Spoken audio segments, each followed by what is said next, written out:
जय हिंद। आप सभी को जीएस एजुकेशन चैनल में स्वागत है। आज हम लोग देखते हैं सिलेबस, देखते हैं सोशल साइंस जो पढ़ना होता है और साइंस पढ़ना होता है, जो कि ऑल कॉम्पिटिटिव एग्जाम में, हर एक कॉम्पिटिशन एग्जाम में सहायक होता है, इम्पोर्टेंट है ये सब। तो हम लोग देखते हैं सोशल साइंस में और सामाजिक विज्ञान, इसका हिंदी है। सामाजिक विज्ञान में हम लोग जियोग्राफी, हिस्ट्री, पॉलिटी, इकोनॉमिक्स, ये 4 सब्जेक्ट पढ़ने होते हैं।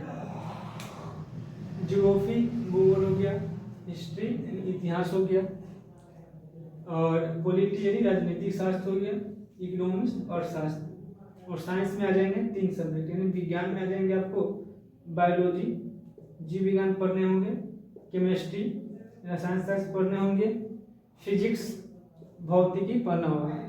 तो हम लोग देखते हैं पहले सोशल साइंस में जियोग्राफी स्टार्ट करेंगे और साइंस में बायोलॉजी। ये पार्ट 1 है।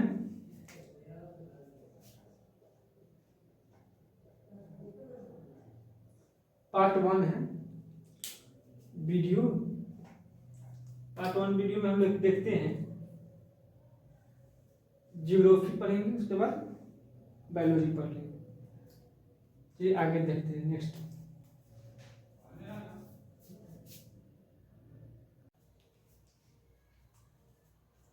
अब देखते हैं बायोलॉजी यानी जीव विज्ञान। जीव विज्ञान सबसे पहले देखते हैं बायोलॉजी यानी जीव विज्ञान किसे कहेंगे। देखिए, सजीवों का अध्ययन करते हैं, इसमें सजीवों का अध्ययन जीव विज्ञान कहलाता है। सजीव में तो हम लोग मानव भी आ जाएंगे, जितने भी जीव जंतु है जो चल फिर सके, ये वृद्धि करे, वो सजीव कहलाएंगे। पेड़ पौधे भी सजीव होते हैं। पेड़ पौधे कैसे गति करते हैं? पेड़ पौधे स्थानबद्ध गति करते हैं। कैसे? देखिए, पेड़ पौधे एक जगह से दूसरी जगह नहीं जाते, लेकिन एक जगह हिल करते हैं और वृद्धि भी करते हैं। कोई पौधा देखिए, आज रोपिए, 5 दिन बाद देखिएगा, 10 दिन बाद देखिएगा, ऐसे 1 महीना तक बाद देखिएगा, उसमें वृद्धि होगा। भले वो इधर उधर नहीं चल फिर सके, लेकिन एक जगह वृद्धि, एक जगह ऊपर की तो वृद्धि करेगा ना। तो वह देखिए स्थानबद्ध गति करते हैं पेड़ पौधा, तो वो भी क्या हुए? सजीव होते हैं। हम लोग भी सजीव हैं, लेकिन हम लोग कैसे गति करते हैं? स्थानांतरित गति करते हैं। कहने का मतलब है कि एक जगह से दूसरी जगह चल फिर सकते हैं हम लोग, वो सजीव कहलाते हैं। इतना आप समझ के होइएगा कि सजीव किसे कहते हैं। बायोलॉजी का यही परिभाषा हुआ कि सजीवों का अध्ययन जीव विज्ञान कहलाता है। इसमें सजीव का अध्ययन करते हैं। ये देखिए पार्ट 1 है, बायोलॉजी का पार्ट 1 है। इसी तरह से पार्ट 1 पार्ट 2 ऐसे कर करके सब पढ़े। रोज वीडियो अपलोड करेंगे यूट्यूब जीएस एजुकेशन चैनल पे। किसके? जीएस एजुकेशन चैनल पे हर रोज बायोलॉजी और जियोग्राफी, बायोलॉजी और जियोग्राफी दोनों का एक एक वीडियो अपलोड करते रहेंगे। 25/11/2024 यानी 25 तारीख से अपलोड होगी। अब देखते हैं बायोलॉजी के जो जनक थे, इनके जनक थे अरस्तु थे। कौन थे?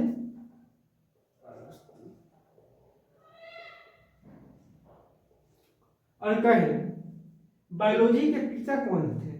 बायोलॉजी के पिता यानी पिता कहिए या तो बाबूजी कहिए, इनको सब यही है, अरस्तु हैं इनके पिता। अब इतना तक आप लोग समझ होइएगा। बायोलॉजी के हम लोग 2 खंडों में बांटते हैं, यानी कि इनका पार्ट क्या हुआ है? 2 पार्ट है। एक फर्स्ट है जूलॉजी और दूसरा है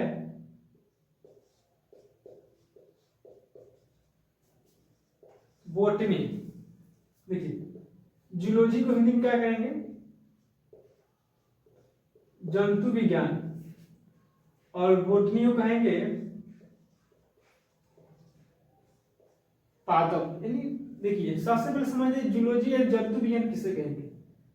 तो जंतु विज्ञान इसमें जीव जंतु का अध्ययन कर, सीधा सीधा समझिए, इसमें जीव जंतु का जीव जंतु का अध्ययन करते हैं। इसमें किस चीज का अध्ययन करेंगे? जीव जंतु का अध्ययन करेंगे। इसका इंग्लिश में क्या होगा नाम? एनिमल। और इसमें जो हो गया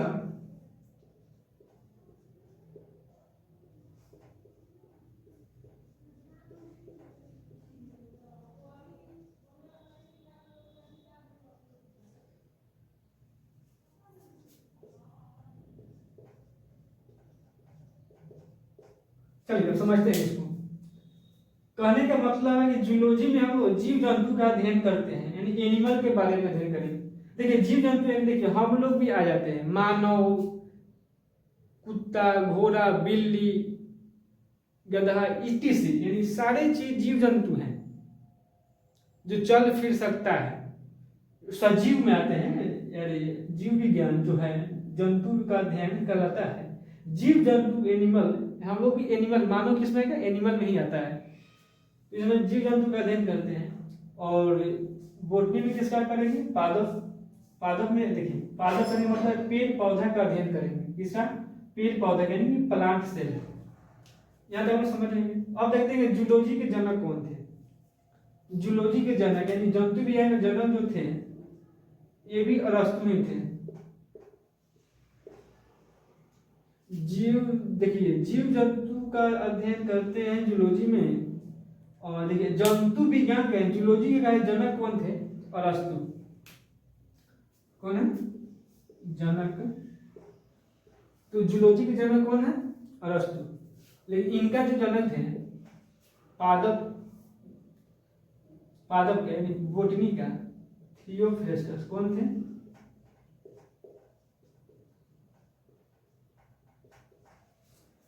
तो बोटनी का जनक कहेगा तो कौन थे? थियोफ्रेस्टस। जूलॉजी का जनक कहेगा तो कौन थे? अरस्तु। उम्मीद करते हैं कि आप लोग यहां तक समझ गए अच्छी तरह से। चलिए अब आगे देखते हैं।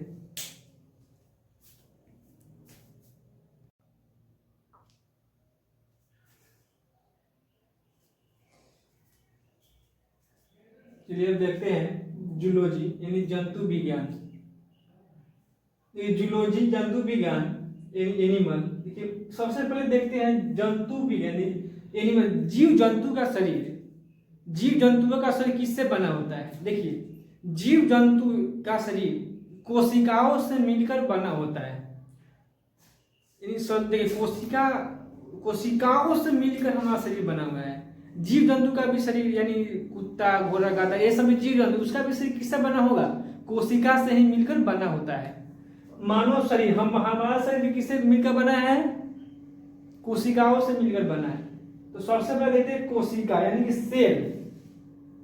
लिख देते यहाँ पे सेल। इसको हिंदी में क्या कहेंगे? कोशिका। देखिए सर्वप्रथम रॉबर्ट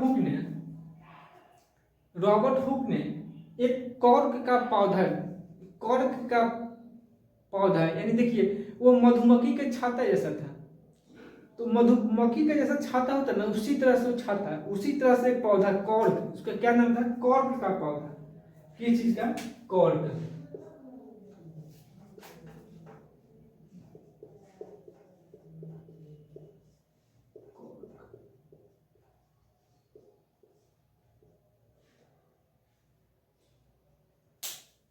रॉबर्ट हुक ने एक कॉर्क का पौधा लिया, उसको जूम किया, तो जूम किया उसको ना, तो मधुमक्खी के छाते की जैसा, यानी कि मधुमक्खी के छाता कैसे होता है?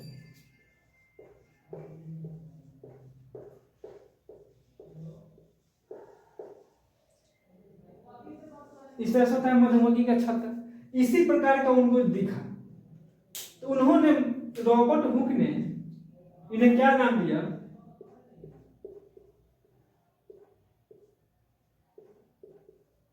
रॉबर्ट हुक ने कोशिका की खोज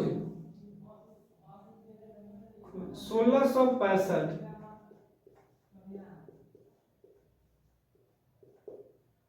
किसका खोज किया? खोज।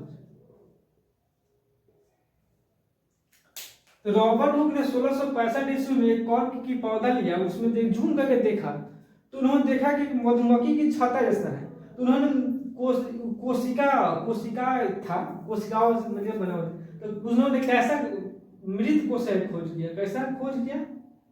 मृत कोशिका।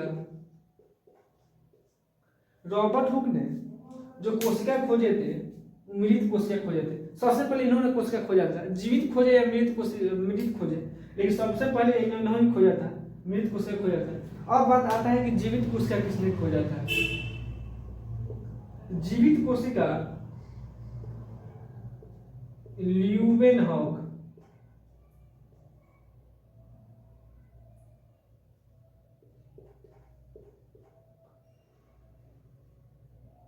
सोलह 1674 ईस्वी में एक ऐसा कोशिका खोजा थे, जीवित कोशिका। तो एंटोनी वॉन लीवेनहॉक ने, इनका पूरा नाम एंटोनी वॉन लीवेनहॉक ने 1674 ईस्वी में जीवित कोशिका की खोज की थी। बात हो गई मृत कोशिका की खोज किसने किया था? रॉबर्ट हुक ने 1665 ईस्वी में किए थे। एक कॉर्क का पौधा लिए थे, उनमें जूम किए थे, उसको देखे थे तो मधुमक्खी की छत्ता की तरह दिखा था इनको।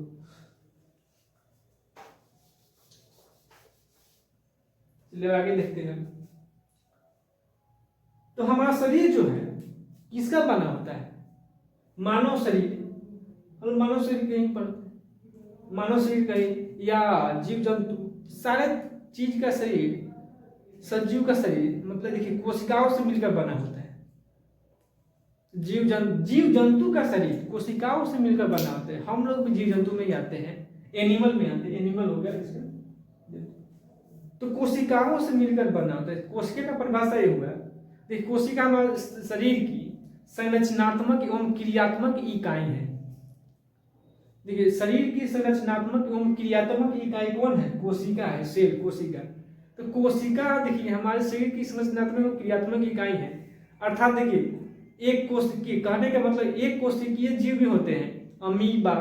एक कोशिकीय जीव, देखिए एक कोशिकीय जीव, एक कोशिकीय, एक कोशिकीय जीव में कौन कौन आएंगे? अमीबा,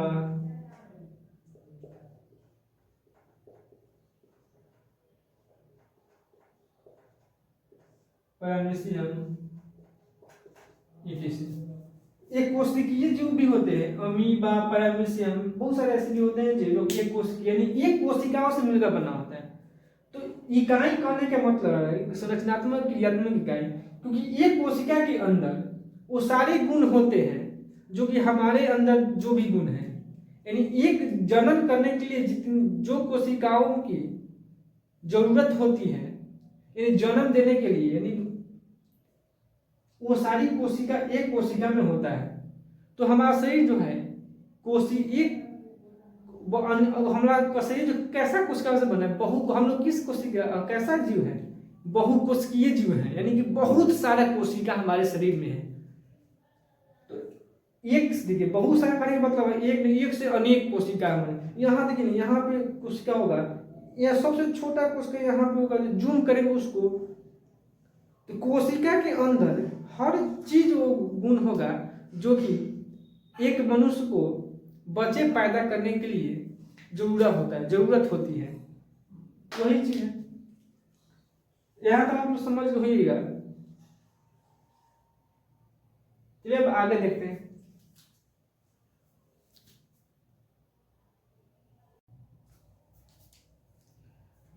देखिए सेल को बायोलॉजिकल नाम में साइटो कहते हैं, और साइटो इसका अध्ययन कहेगा तो इसका अध्ययन हो जाएगा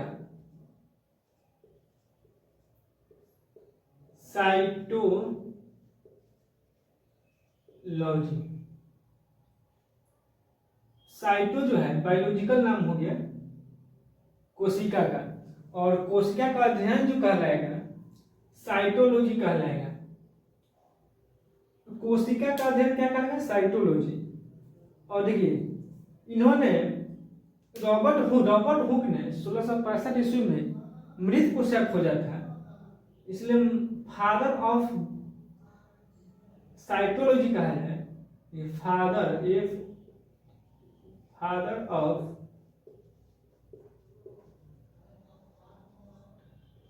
साइटोलॉजी किसको कहेंगे? Robert Hooke. किसको कहेंगे? फादर ऑफ साइटोलॉजी जो कहेंगे रॉबर्ट हुक को कहेंगे। और father of bacteriology, father of bacteriology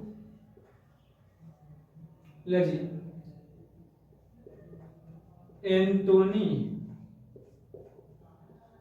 von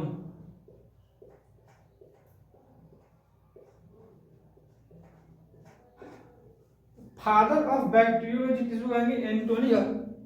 Antony on Leeuwenhoek को कहेंगे। देखिए मृत कोशिका को नेफ्रोसिस भी कहा जाता है। यहां हम समझ गए कोशिका का अध्ययन क्या कहलाएगा? साइटोलॉजी।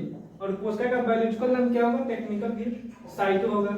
और फादर ऑफ साइटोलॉजी कहें तो किसको कहेंगे? रॉबर्ट हुक को कहेंगे।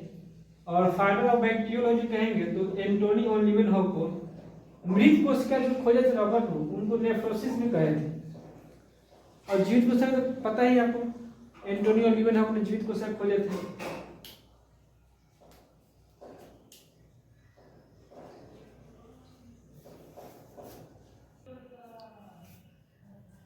देखिए दो वैज्ञानिक हैं स्लाइडेन एवं सवान। स्लाइडेन एवं सवान, स्लाइडेन एवं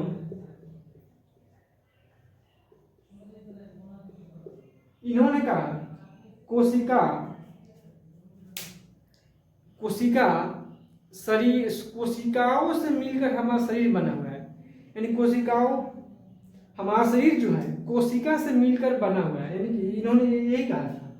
तो कोशिका सिद्धांत में क्या इन्होंने कहा कि हमारा जो शरीर है कोशिकाओं से मिलकर बना होता है। सिद्धांत इसने क्या दिया?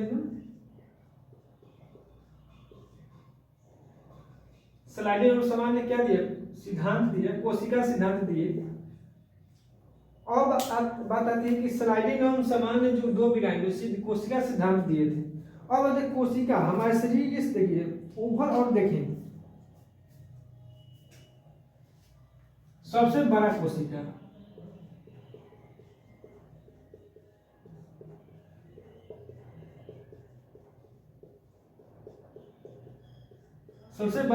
जो होता है शुतुरमुर्ग।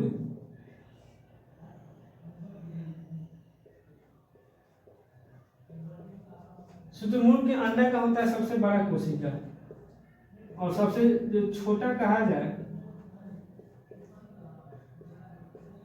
माइकोप्लाज्मा। किसका होगा?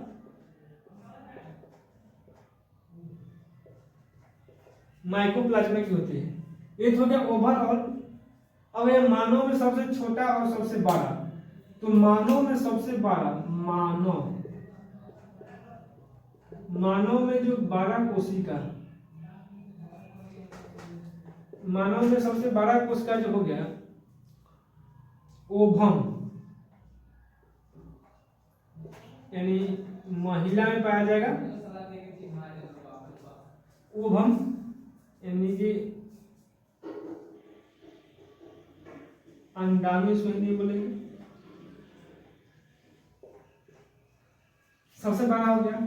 और सबसे छोटा कहे मानव में सबसे छोटा कहे कि किसका होगा? स्पर्म। किसमें होगा? पुरुष।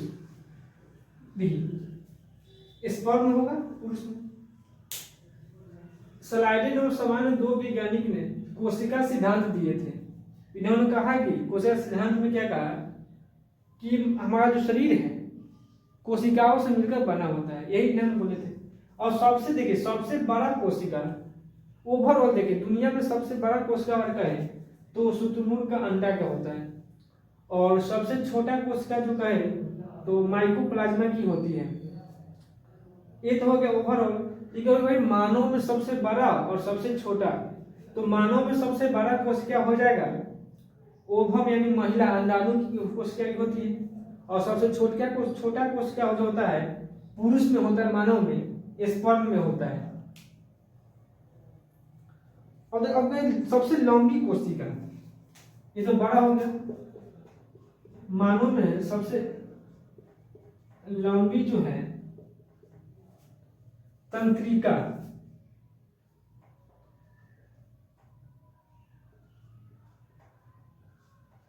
तंत्र न्यूरॉन से, तो सबसे लंबी कोशिका जो होगा न्यूरॉन से होगा, तंत्रिका तंत्र होगा। जय हिंद। आप सबको यहाँ तक बहुत अच्छे से समझ में आया होगा, उम्मीद करते हैं। चलिए अब नेक्स्ट पार्ट में देखेंगे। तो अब नेक्स्ट पार्ट में हम लोग पढ़ेंगे कोशिका के अंग। कोशिकाओं में अंग, कोशिका के अंग का मतलब है कोशिका ये हो गया हमारा शरीर का। देखिए कहीं भी देखिए ना कोशिका होता है, और हमारा शरीर जो कोशिकाओं से मिलकर बना है, हर जगह कोशिका हमारा है। तो शरीर की कोशिका में माइटोकॉन्ड्रिया होता है, सेंट्रोसोम होगा, गोल्गी, ऐसी तरह से बहुत सारे अंग होते हैं। तो अगला पार्ट में हम लोग कोशिका के अंग के बारे में पढ़ेंगे। जय हिंद।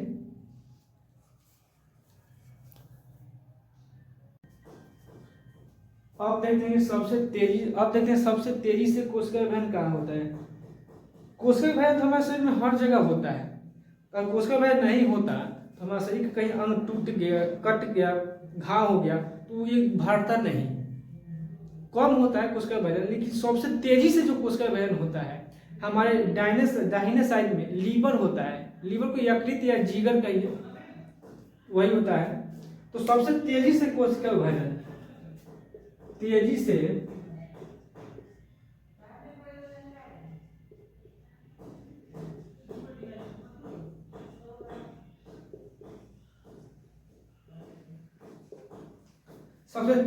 कोशिका विभाजन है तो लीवर में होता है। किसमें होगा?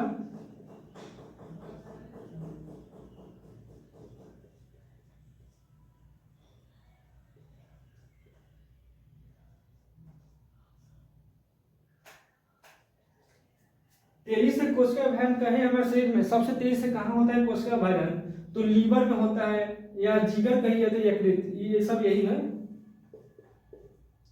और सबसे कम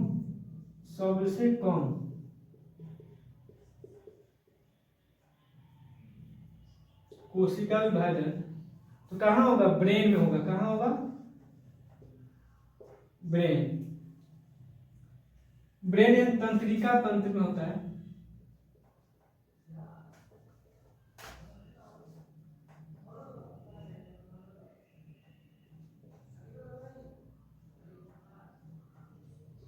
देखिए ब्रेन जो है तंत्रिका तंत्र में कोशिका विभाजन नहीं होता है। सबसे कम कोशिका विभाजन, समझिए ना, यानी कोशिका विभाजन नहीं होगा। इसीलिए हमारा देखिए ब्रेन में जो चोट लग जाता है इसमें कोशिका विभाजन होता ही नहीं है, तो आदमी क्या होगा? मृत्यु हो जाएगी। जब कोशिका विभाजन होगा ही नहीं तो वहाँ पे ठीक ठाक होगा नहीं, जो फूट गया अंदर न्यूरॉन जो सेल है, न्यूरॉन सेल का जो बना हुआ है मेरा ब्रेन अंदर मस्तिष्क, उसमें कोई तरह का विभाजन नहीं हो पाता है। 90% देखिए ना, 90% में विभाजन नहीं होगा। लेकिन देखिए 10% में विभाजन होता है। यही 10% कोशिका विभाजन होकर के ब्रेन में ट्यूमर की समस्या आ जाता है। ट्यूमर या ब्रेन कैंसर को ट्यूमर कहते हैं। इसी 10% में कोशिका विभाजन हो जाता है, जिसके कारण ट्यूमर जैसे खतरनाक कैंसर होने की संभावना होता है। ट्यूमर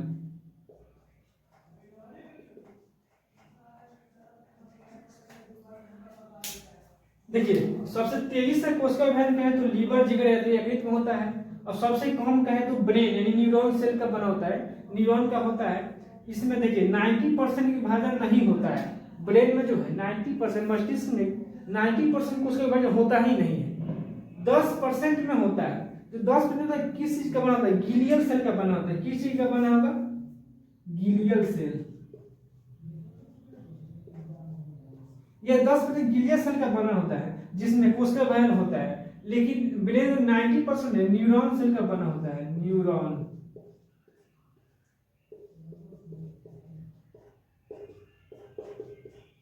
न्यूरॉन सेल का बना होता है, जिसके कारण आदमी की डेथ हो जाती है। कोशिका विभाजन नहीं हुआ तो डेथ ही हुआ ना, तो ही कैंसर हो जाता है। कैंसर तो खतरनाक बीमारी नहीं है। कैंसर अनकंट्रोल कोशिका विभाजन कैंसर ही कहलाता है। सही में कोई चीज अनकंट्रोल है, ज्यादा हो जाए औकात से ज्यादा, तो कैंसर का रूप ले लेता है। जैसे कोशिका विभाजन ज्यादा हो गया, एक समय एक कोशिका बनने लगा, अचानक यहाँ पर देखिए, मान लीजिए यहाँ कुछ हो गया, अब यहाँ से कोशिका विभाजन हो गया, मस्सा का रूप ले लिया, बहुत सारा कोशिका विभाजन हो जाता है, तो उसी को कैंसर बोलते हैं। यहाँ तक आप समझिएगा। चलिए अब नेक्स्ट देखेंगे।